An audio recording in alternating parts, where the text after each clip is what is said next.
Donc d'abord, ce qu'il faut comprendre, c'est que pour évoluer, il faut que vous soyez convaincu de mériter cette évolution. Si vous pensez être moins bien que les autres, que de toute façon c'est voué à l'échec, et puis en quel honneur vous pourriez demander plus de bonheur, plus de bien-être, là clairement on ne va pas arriver à avancer. Donc la première chose, c'est de vous poser la question, est-ce que je m'autorise à évoluer, à progresser? Est-ce que je pense vraiment que je le mérite? Voilà, je mets ça comme ça. C'est un très très gros sujet que l'on travaille au sein de mon accompagnement parce que ça va être un gros point bloquant, mais posez-vous déjà la question. Ensuite, l'autre question, c'est de vous demander ce dont vous avez besoin pour vous sentir bien. Et là, je vais vous demander d'élever vos standards.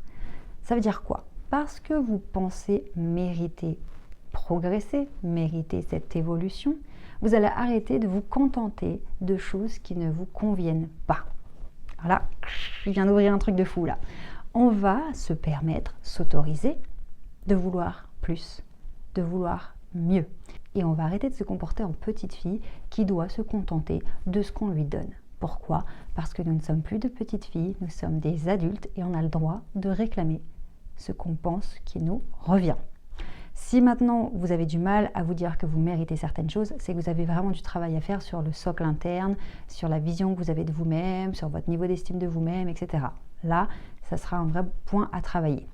Maintenant, quand on comprend ça, on se dit ok, en fait j'ai le droit de vouloir plus, de vouloir mieux, il n'y a rien qui m'interdit à ça. Donc, parce que je m'autorise à avoir plus et mieux, je vais commencer à élever mes standards. Ça veut dire quoi concrètement, élever mes standards? Pour élever vos standards, ça va être très simple. Vous allez refuser ce que vous ne voulez plus dans votre vie. Si on prend l'exemple du relationnel, donc le relationnel, c'est vraiment un bloc entier de ma méthode, parce qu'il y a énormément de choses à travailler dans la communication pour se sentir bien, pour trouver sa place, pour être considéré, pour être respecté. Donc je prends l'exemple du relationnel. Pour élever vos standards, vous allez donc refuser ce que vous ne voulez plus. Et dans le relationnel, ce serait par exemple, je refuse qu'on me parle mal, je refuse qu'on me parle avec agressivité ou qu'on m'insulte ou qu'on me malmène. Je refuse qu'on me fasse du chantage affectif. Là aussi, c'est quelque chose à apprendre, apprendre à décoder, décrypter le chantage affectif, le reconnaître, etc., poser les limites. Je refuse qu'on essaye de m'influencer, de me manipuler. Je refuse les relations toxiques, etc. En refusant ce dont vous ne voulez plus, vous élevez vos standards. Et donc, en refusant tout ce genre de choses pour votre relationnel, ce serait quoi finalement? Mes standards en termes de relation, eh bien, c'est par exemple du respect dans les paroles. À chaque fois que j'ai des interactions avec ma famille, mes amis, mes collègues, mes clients, mes patients, mon standard, c'est un respect dans le verbal et dans l'intonation et dans la façon de parler. Ça, c'est la base chez moi. À partir du moment où quelqu'un commence à me manquer de respect, à être agressif avec moi, je refuse parce que ça ne correspond pas à mes standards. Et donc, je vais montrer que j'ai des limites, etc., etc. Si on prend notre exemple, par exemple, à la maison, pour élever vos standards, ce serait, je refuse d'aller me coucher le soir avec une cuisine en désordre. Mon standard de vie, c'est quand je me lève le matin, ma cuisine est rangée, propre, parce que ça m'apaise, parce que ma journée démarre beaucoup mieux que si j'arrive et qu'il y a de la vaisselle de la veille, que ça sent mauvais, qu'il y a des miettes, que c'est sale. Donc mon nouveau standard, c'est une cuisine propre, rangée le matin. Et pour cela, je refuse d'aller me coucher en laissant le bazar.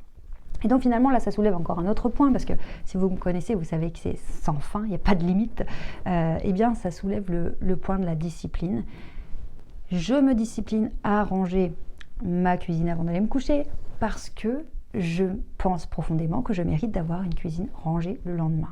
Okay, donc c'est pour ça que on comprend que la discipline, l'autodiscipline, c'est une manifestation, une illustration de l'amour qu'on se porte. Parce que je m'aime, parce que je me respecte, parce que je sais profondément que je mérite d'avoir du bien-être. Je sais que j'ai besoin, parce que je me connais, d'avoir une cuisine propre et rangée le matin. Donc, pour toutes ces raisons, je m'autodiscipline le soir de ranger ma cuisine. Quoi qu'il arrive, je n'irai pas me coucher avec une cuisine en désordre. Évidemment, je mets le haut là puisque tout est une question d'équilibre. Quand c'est trop, c'est trop. L'idée, ce n'est pas de partir dans l'épuisement professionnel ou familial.